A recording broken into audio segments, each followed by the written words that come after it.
And I think I made a little bit of a mistake. But I don't know, I guess this could be also kind of used for a sort of small discussion or just a little bit of a pointer.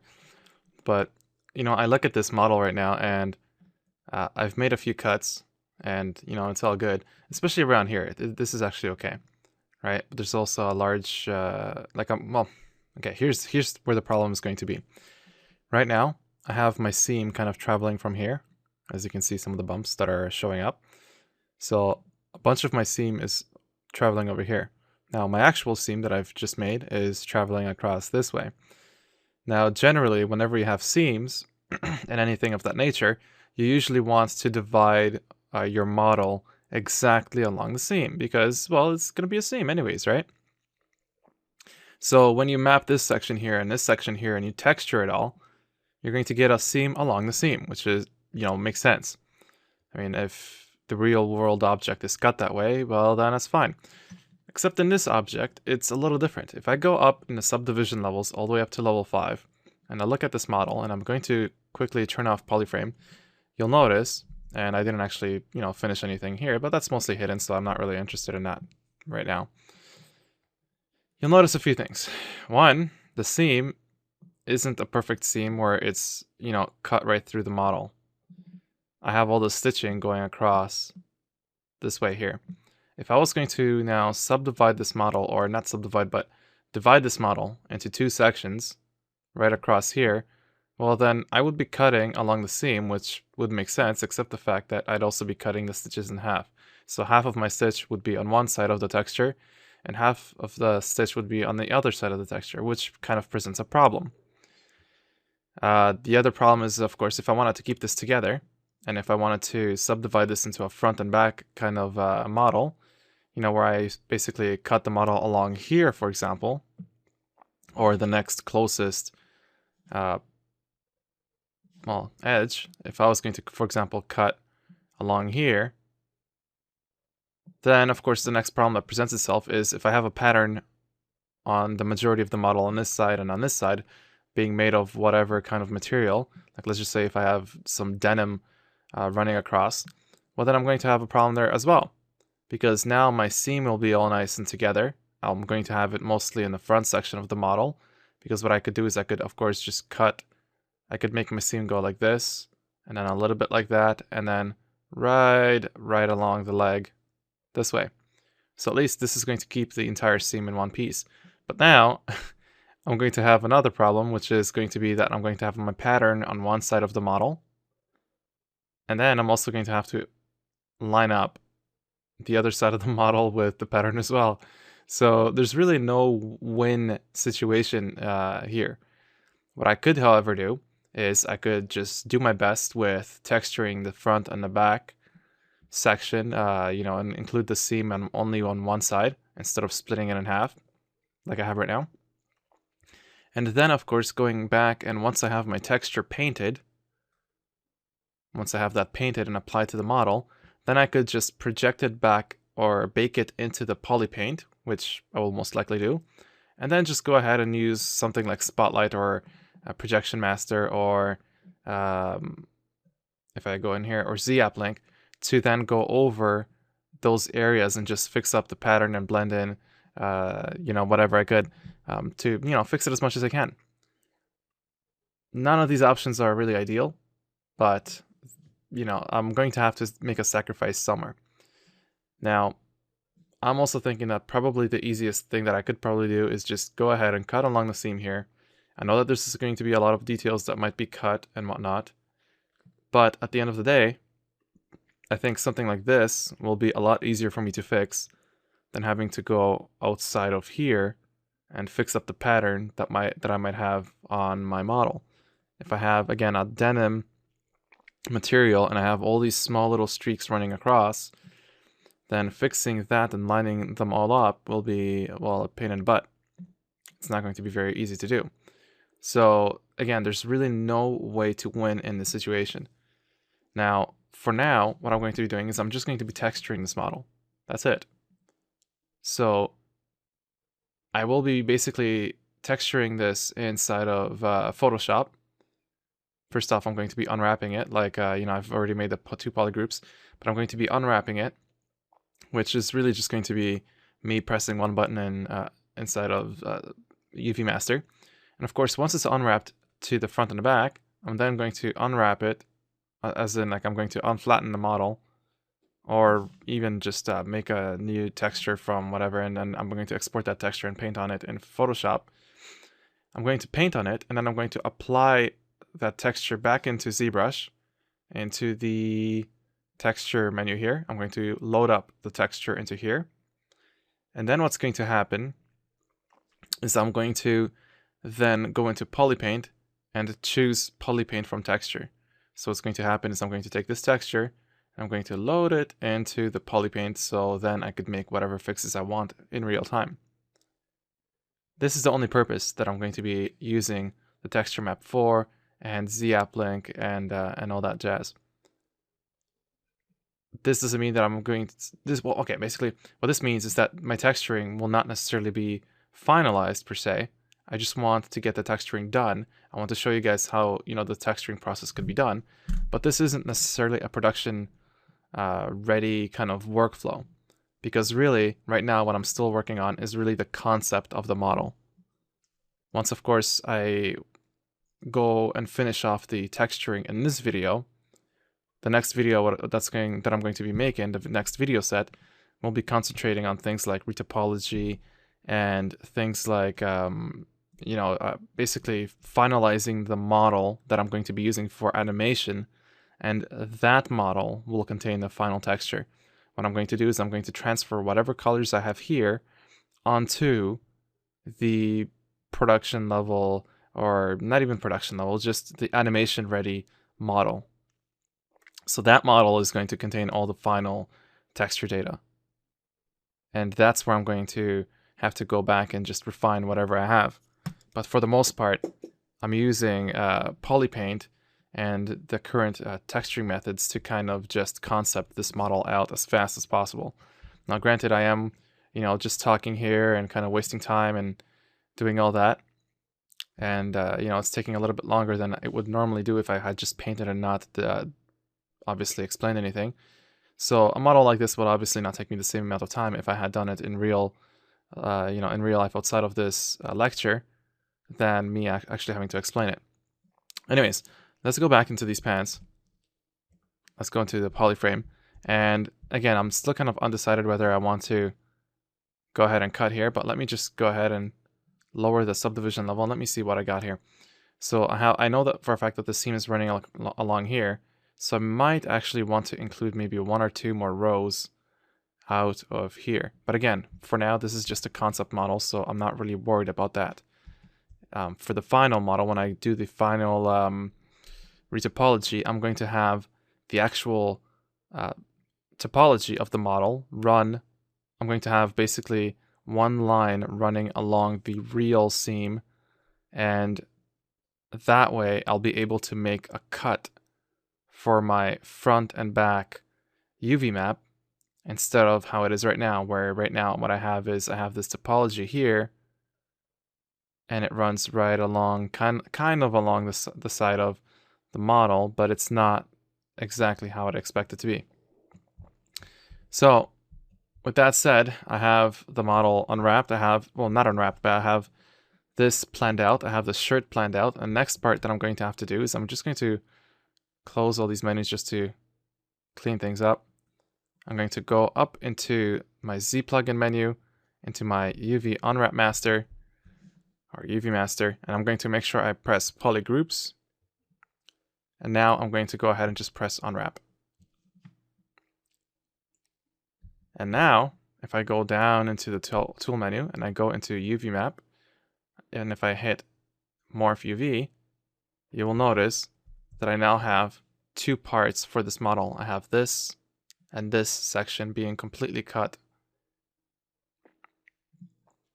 The nice thing, of course, about this is that, now I could do things like I could translate this, move this around, and do whatever with it I want. But I'm pretty sure I would have to do this in the flattened version and not in Morph UV. This is only kind of a display, so to speak. if I go ahead and just affect the model now and I hit morph UV, I don't think it's going to actually keep whatever it is I have here. So let's just do a little test. I don't normally do this, so I don't know. Anyways, BM, move topological, and I'm going to go ahead and just move a portion of this model. And you know what? Let me just go ahead and just use BM, and I'm just going to use a regular move brush. So I'm affecting this right now. If I go ahead and just morph and morph back, is it going to keep my move? As you can see here, my translation, whatever I had before, disappears. Because what ZBrush is doing is, I mean, sure, I could still sculpt the model as it is right now, but it's not going to be a definite change where it's going to keep, unfortunately. In order for me to make those changes, I would have to go back up into this menu here. I would have to flatten the model. Then I would have to affect the, the model in whatever way I need to. And then I would be able to, basically copy it back in. So let me do that right now. First of all, I have gone ahead and just hit unwrap, and I have both these sections already unwrapped. And next what I'm going to do is I'm just going to go ahead and just press work on clone. And what this will do is ZBrush will automatically make a clone of my object, CL extract 13 in this case. So I have my real model with the 16 subtools. I have my clone here, and ZBrush basically automatically, when I press this, it makes a clone for me and it automatically switches objects. So now I see my clone instead of my real object. Just always remember that this is the file that you're actually working on. This right now is just a temporary file that I will be using to affect the UVs and do whatever it is that I need to do. So let's go ahead and just click flatten. And I am presented with something like this. So what do I want to do here? Well, I might want to take this and straighten it out so that it's not displayed this way here. I'm going to go ahead and just press Ctrl and Shift to isolate this part here. I'm going to go into rotate, and I'm going to rotate this object like this. Then I'm going to go ahead and move it like so. And then, as you can see now, I have two parts that are more or less straight. They're not perfect because, as you can see, this pant leg thing isn't exactly fully working, but I think this will do a lot better than what I had before. So, I guess the other thing I could do is, well, first of all, I'm going to go ahead and just select this portion here. And I have to be in draw mode in order to be able to hide the other section. I'm going to go ahead and just scale this down just ever so slightly. And then I'm going to move it up just ever so slightly. And perhaps even rotate. Again, just ever so slightly. Now, the reason why I wanted to do that is because when I paint on stuff and I basically go ahead and project and reproject, what's going to happen is I'm going to get a bit of a bleed in terms of pixels from the seams. So you have the outside seams on this model, and when I go ahead and reproject stuff and bake stuff out, I'm going to get a few pixels extra outside of the entire seam. And this is mostly just done for safety reasons when you're reapplying textures to a model. In case there's any precision errors or anything like that, you have a few extra pixels to count on. And for this reason, I always make sure that the very edge of a model is never aligned to the very border of a texture. So this grid actually represents a texture. I'm going to go ahead and just make sure I'm in draw mode. I press Ctrl and Shift and I just click anywhere on the outside so I can just go ahead and whatchamacallit. What I can do is I can unhide the entire object, and I'm going to go to unflatten. And let's see if that worked. Let's see if all that all the work that I did, let's see if it works. So if I go ahead and go back to flatten, my object is in fact, its UVs are in fact still perfectly retained. So now, once I am done with my work on my object. And of course, you could do other things where you could go into the move brush and you could just move things along if you want to stretch and use more UV space and stuff like that. But for the most part, I'm going to leave it as it is. I'm going to trust that ZBrush did a good job. Okay, so now, of course, if I go out and check seams and stuff like that, you'll notice that, again, ZBrush has made a perfect seam here, you know, and stuff like that. I think I'm using stuff like that a little bit too often now. Okay, so I have this object UV'd. It's all good. Now what I can do is I can go ahead and copy the UVs from this temporary object, or this one right here, in the tool palette. And I'm going to want to paste these UVs into my real working object. So I'm going to go ahead and just click here to switch over to the real object. And now I'm going to go ahead and just press paste UVs. So now you can see ZBrush telling me that it's updating subdivision geometry and that it pasted the UVs and all that other jazz. And now when I go down into here and I press morph UV, you'll notice that this object, or this part of the object, is no longer misaligned, and you know, I don't get any weirdness going along here. So I'm going to go and morph that back. And of course, what I have to do now is I'm going to go back into the tool menu, of course, subtools, and I'm going to change to the shirt, and I'm going to do the exact same thing to the shirt. So I'm going to close this for now. The only menu that I need is the UV map menu and UV master. Of course, what I could also do is I could just put UV master on this side of things, and I could keep the tool menu over here just to keep both things active. But for the most part, I can just easily scroll from one to another. So first of all, let's go ahead and just hit unwrap. Make sure that polygroups is on. So unwrap. And let's go ahead into the UV map section here, again, under tool menu. Press the morph UV, and we get something like this. This object actually unwrapped a lot better than the other one. As you can see that this is more or less, you know, these seams are pretty much vertical, which is perfect. It's, you know, exactly what I wanted to see. So this object, I actually don't need to fix anything. However, what I will do is I'm going to go back into UV master. I will in fact work on clone, and I will in fact go ahead and flatten the model out. Why am I doing that? Well, the reason why I'm doing that is because I want to scale this patch and this patch down so that once again, if I have any bleeding pixels on the outside of the model, I know for a fact that the bleeding pixels will be still on a texture and not reaching the very border of this model. So in this case, I can just keep both of these selected. I can just go into the scale tool here, and I'm going to go ahead and just make sure that I'm working from the center. And I'm just going to scale these both down ever so slightly until I have a little bit more of a pixel border. And that's it. So now I'm just going to go back to unflatten.